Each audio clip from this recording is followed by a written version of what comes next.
Bonjour à toutes et à toutes, bienvenue dans cette nouvelle vidéo où nous allons créer un nouveau graphe animé. Alors cette fois-ci, j'ai déjà créé mon projet, je l'ai appelé CL7. J'ouvre un script et j'indique que le graphe que l'on va réaliser ici porte sur l'évolution du nombre d'essais du Covid-19 en France depuis le début de l'épidémie. L'idée, ce sera de construire une courbe animée. Le laps de temps sur lequel va être mesuré les décès pour chaque point de la courbe, ça va être par semaine. Je vais commencer comme à chaque fois par charger les packages. Alors on va commencer par le tidyverse. On va prendre aussi le package Covid-19. En fait, c'est un package qui fait le lien avec le Covid Data Hub et vous pouvez télécharger pour différents pays, différentes informations sur l'épidémie. Alors on va aussi, on va traiter de séries temporelles et on va essayer d'adapter nos données téléchargées à partir du Covid Data Hub qui seront données sous une base journalière, on va essayer de les transformer en base hebdomadaire. Et donc pour ça, on va utiliser un package qui va nous faciliter la tâche, qui s'appelle Lubridate, qui est un package qui permet de manipuler de manière assez simple les données de type date. Bien sûr, on va utiliser également ggAnimate et puis le package ggRepel pour gérer nos étiquettes. Hop, je vais charger tout ça. Pendant que ça charge, je vais préparer mon interface pour charger les données. Je vais créer une data frame que je vais appeler fr et je vais utiliser le package Covid-19 pour aller chercher les données concernant la France. Donc la fonction pour l'extraction, c'est Covid-19. Entre parenthèses, j'indique le pays, donc je mets le code ISO du pays, entre guillemets. Bon, pour la France, c'est FRA. Et puis le niveau de détail que je veux, moi, ce sera le niveau 3. Mes données se chargent, mes données sont chargées. Après, je préparerai les données pour mon graphe. Mais avant, on va aller jeter un œil sur le Covid-19 Data Hub. Donc là, vous avez tous les détails sur le package. Si vous voulez connaître plus de choses sur ces données, je vous invite à aller y faire un tour, savoir comment elles sont collectées, quelles sont les différentes options fournies par le package. Donc revenons-en à notre préparation de données, observons un petit peu les données qu'on a. On a une date, les cas confirmés, le nombre de morts, les gens qui se rétablissent, le nombre de gens qui se rétablissent, le nombre de tests, le nombre de vaccins, etc. On a énormément de données différentes et on voit que le pas des données en fait n'est pas au niveau du pays, mais au niveau du département. Donc l'idée, ça va être de ramener ces données en nombre de morts d'abord par jour, puis par semaine pour toute la France. On va limiter finalement notre base. Je vais appeler la nouvelle data frame générée lim, et ce sera une transformation de fr. Je vais grouper mes données par date. La variable date représente le jour. Et je vais demander par date de me sommer une observation par date. Et je veux sur cette observation la somme du nombre de morts. On avait pour chaque var somme, le nom de la variable c'est def. Pour être sûr de ne pas être embêté par les NA, je vais mettre NA rm égale true.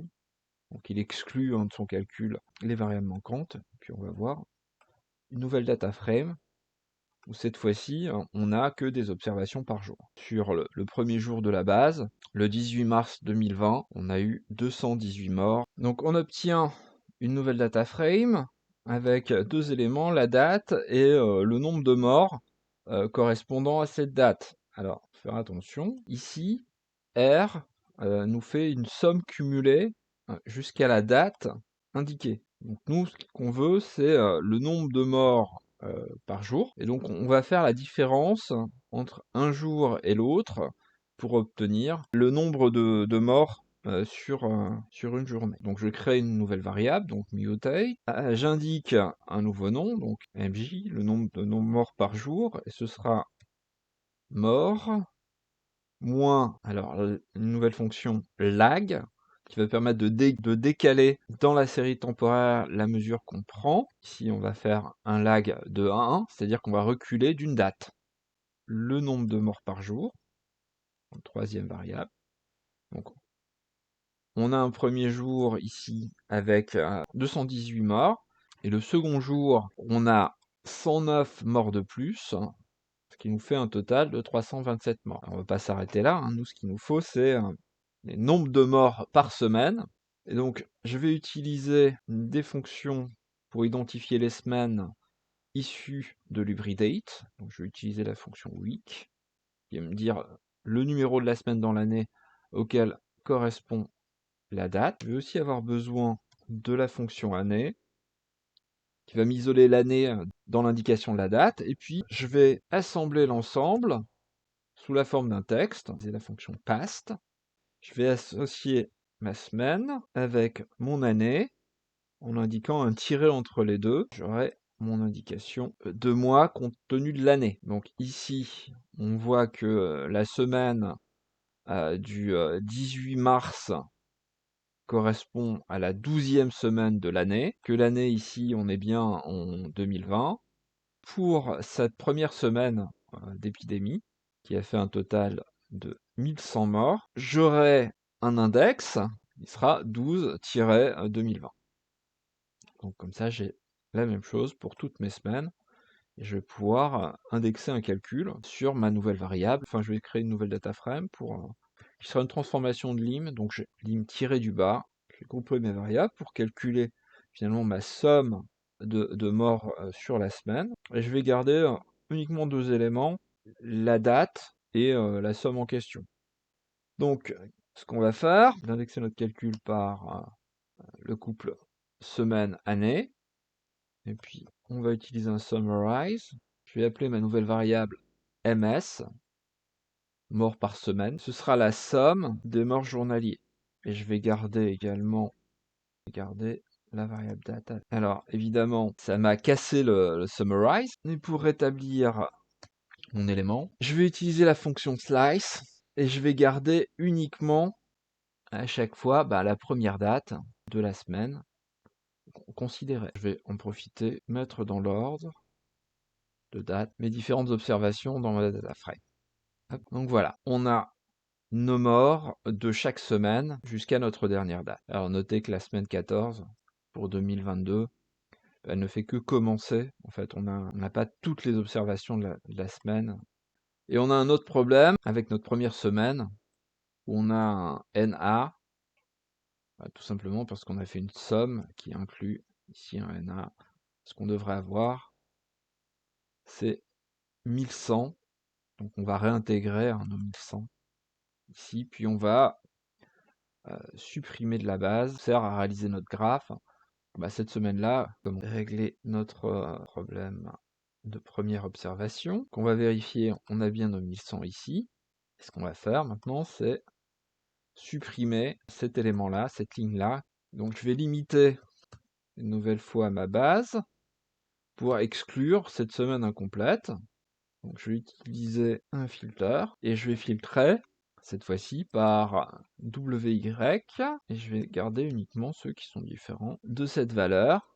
Alors ici on a quelque chose au format caractère. On va exclure cette donnée qui finalement ne reprend que 2 jours de mesure de nombre de décès. Donc sur les 7 que comporte une semaine. Et voilà. Alors maintenant que ma base est prête, je vais pouvoir réaliser mon graphe de départ. Puis ensuite, je générerai l'animation. Donc le graphe de base, je vais l'appeler G1. Je donne un nom pour pouvoir intégrer ce graphe de base dans les commandes d'animation. Ce graphe de base sera construit à partir de ggplot. La data frame utilisée, ce sera lim_bar. Et les esthétiques qui seront représentées. Alors pour X, ça va être les dates. Et pour Y, ça va être mon nombre de morts. Et je vais utiliser un geom, ce sera le geom point. Je vais attribuer une couleur à mes points, ce sera rouge. Alors voyons déjà ce que donne ce graphe de base. Alors, la variable c'est date. Et donc j'ai mon graphe de base avec mes différents points. Et je vais essayer d'habiller ça de manière à ce qu'on ait quelque chose de correct. Alors on voit qu'on a quelques points aberrants ici et ici. Mais peu importe, l'important pour nous, ça va être la tendance plus qu'autre chose. Alors, je vais commencer mes transformations par adopter un thème moins chargé, comme d'habitude. J'aime beaucoup le thème minimal. Je vais intégrer des lignes pour mes axes. Axis.line, element line. Je vais mettre les lignes en noir. Oh, black. Donc on a quelque chose de pas trop mal. Je vais éliminer le titre du bas. On comprend bien qu'on est face à des dates. Je vais prendre axis title X, et puis je vais mettre element blank. Je vais aussi renommer mon axe DY. Je vais en profiter pour intégrer un caption. Mon axe DY, je vais mettre nouveau décès du Covid-19 sur la semaine. On va voir ce que ça donne. Et puis après, j'intégrerai le caption. Peut-être que en mettant ça sur 2 lignes, voilà. Qu'est-ce qu'on peut ajouter? Mon caption, déjà. Alors, je vais indiquer source Covid Data Hub. Puis je vais indiquer les auteurs qui ont construit le Covid Data Hub. Alors mon caption, je vais le mettre en forme. Hop, donc élément texte. Je vais le mettre en italique, comme d'habitude, et le reporter sur la droite. Voilà. Alors j'aime pas trop la grille ici avec les lignes pleines. Je vais transformer ces lignes en pointillés. Panel grid, élément line, c'est line type, qui est égal à, on va mettre dashed, élément line, quintet. C'est un peu mieux. Alors avant d'intégrer un titre, etc., on va déjà regarder un petit peu comment on peut animer ce qu'on a là. On va créer anim 1. On va partir du graphe 1, et puis on va lui appliquer une transition. Cette fois-ci, la transition, ce sera une transition en fonction d'une variable temporelle. Et ma variable temporelle, c'est date. Alors, activons les choses, et puis générons un aperçu. Alors, c'est toujours un peu long, hein, la composition du graphe. Voilà. On va intégrer, en plus de notre transition, une ombre. Donc, on va inclure shadow mark. Voilà, cette fois-ci, on a notre point qui reste. C'est déjà plus intéressant. Alors c'est pas mal, mais je vais peut-être intégrer un titre. Alors je vais l'intégrer ici, grâce à la fonction ggtitle. Donc je vais intégrer mon titre, puis je vais mettre un sous-titre qui reprend la date de début de la semaine qui est représentée. Donc ce sera mort du Covid-19 chaque semaine France depuis le début de l'épidémie. On va mettre nombre de morts. Puis on va ajouter un sous-titre. Et dans mon sous-titre, je vais inclure la date qui correspond au début de la semaine. Et pour ça, je vais utiliser la variable générée par transition time. Enfin, une variable générée par transition time. Je vais aller chercher que l'on a disponible comme variable d'étiquette. Bon, on n'en a qu'une. Donc ça va aller vite. Hein. Ça va être from time. On va animer tout ça, histoire de voir, pour une fois, ce que ça donne. Voilà, on a quelque chose qui correspond un petit peu à ce que je voudrais. Alors, le titre, on va le mettre sur 2 lignes, et puis on va le mettre en gras. Plot title, element text, face, gap, out. Alors, pendant qu'on est sur la modification du graphe, ce qu'on va pouvoir faire plus, peut-être, c'est ici ajuster l'échelle pour l'axe des Y, en définissant les différents breaks. Définir une séquence qui va aller de 0 à 4000, le pas ce sera 500. Voilà, on a quelque chose qui correspond un petit peu plus à ce que je voulais. Alors maintenant que j'ai ajouté mon titre, que j'ai fait un peu de mise en page, je voudrais un graphe où mes axes grandissent en fonction des données. Donc je vais le mettre avant le titre, view, et je vais lui dire de suivre les axes. Donc je vais indiquer view follow, puis on va regarder ça. Hop. Bon, on a quelque chose d'intéressant, mais on a un problème ici avec notre titre de l'axe des Y, hein, qui se superpose aux étiquettes. Et puis on pourrait peut-être améliorer les choses en intégrant un élément de texte qui désigne à chaque fois ce qu'est ce nouveau point. Alors, on va commencer par cette histoire d'étiquette. On va utiliser pour ça ggRepel, donc on va mettre term text repel. On va commencer par l'esthétique. L'esthétique, ça va être le contenu de l'étiquette. Et puis, je vais mettre nouveau mort comme élément. Alors, je vais le mettre sur 2 lignes. Je vais le mettre en couleur rouge.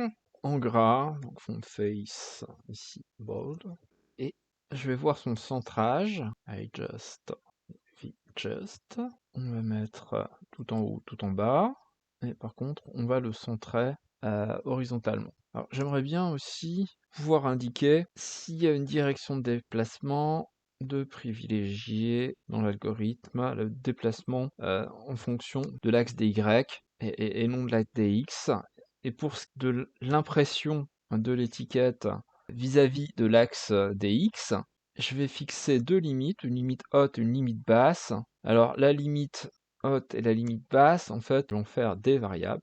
Ce sera la première date de la base, ce sera le minimum de ma variable date dans ma data frame lim. Et puis pour la deuxième, hein, ce sera la dernière date. Je vais mettre last, pas max, last. Et ici, je vais juste prendre le max pour avoir quelque chose de complet. Et donc ici, hein, je vais indiquer first date, et ici, je vais indiquer last date. Puis je vais ajouter quelques éléments hein, pour que ça prenne un peu plus de place. Bon, je vais juste ajouter 45. J'ai mis un nombre au hasard, et puis on ajustera.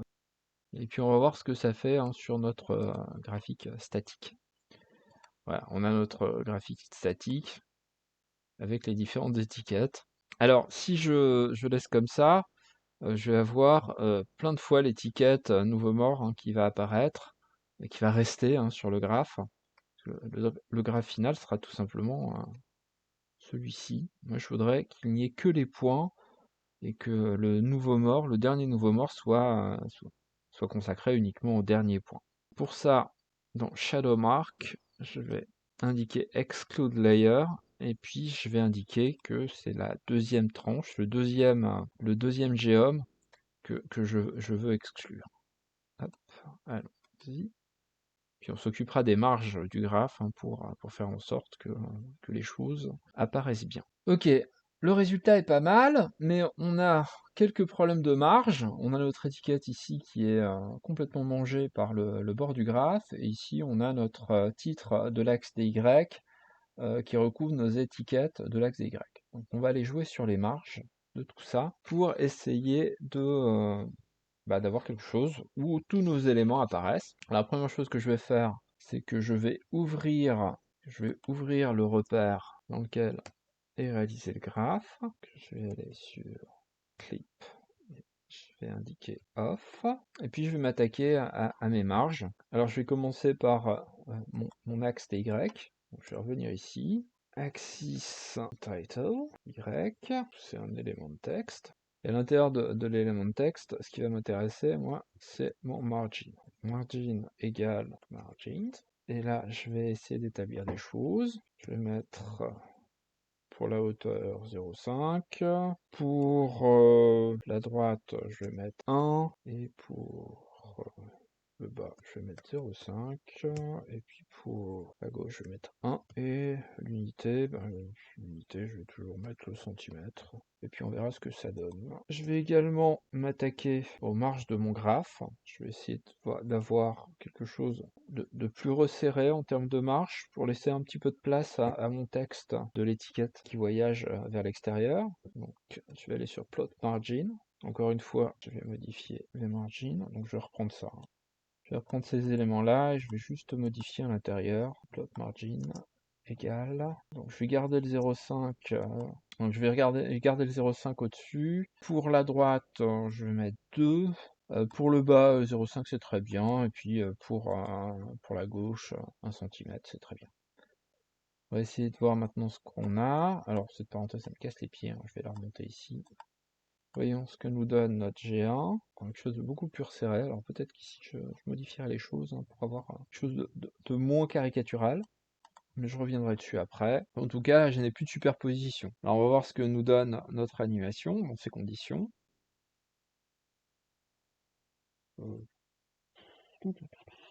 Non, c'est pas mal. C'est pas mal du tout. Il y a quelque chose de bien, je trouve. Enfin, qui correspond à ce que j'avais envie de faire apparaître. Peut-être ici on a une marge un peu grande. Je vais le reprendre. Alors, est-ce que ce serait la gauche? Et on va mettre 0,5 sur la gauche, puis on va voir ce que ça donne. Puis on va s'attaquer après au timing de l'animation. Je vais l'appeler anime, et puis on va sauvegarder notre animation pour avoir un fichier GIF. Donc dans Animate, qu'on va reprendre Anime 1. Voilà, ça ne peut pas avoir changé grand chose. On va conserver ça. Alors je vais indiquer que je veux que mon animation soit composée de 400 frames pour une durée de 400. Le FPS soit de 20 et qu'à la fin j'ai une pause également de 400, histoire de pouvoir regarder l'animation correctement. Hop. Bon, avant de sauvegarder, je vais lancer tout ça, et puis on fera un save animation, dans lequel on reprendra anime, et ça nous permettra de créer notre fichier covid19.gif. Donc on va attendre que l'animation se génère, et puis on va lancer tout ça, puis on va sauvegarder tout ça, et puis on ira regarder notre résultat, notre GIF animé. Voilà, notre animation a été générée. On voit que les choses sont un peu plus lentes que notre animation de base, et on a bien notre arrêt de l'animation à la toute fin. Alors cet arrêt est un peu long, on va le mettre à 200, on pourrait même le mettre à 100. Et on va créer notre... Alors travailler avec les animations, serait-ce que le fait de générer les rendus, ça rend les choses beaucoup plus longues. Donc perdez pas trop de temps à vouloir trop souvent visualiser votre résultat. Essayez de le penser un petit peu plus en avance pour établir votre code. Voilà, notre GIF a été généré. On peut cliquer dessus pour voir le résultat. Et voilà. Bon voilà, on a notre GIF animé. On peut l'utiliser dans n'importe quel élément qui accepte les fichiers GIF. Je vous remercie de votre attention et à bientôt pour un nouveau graphe.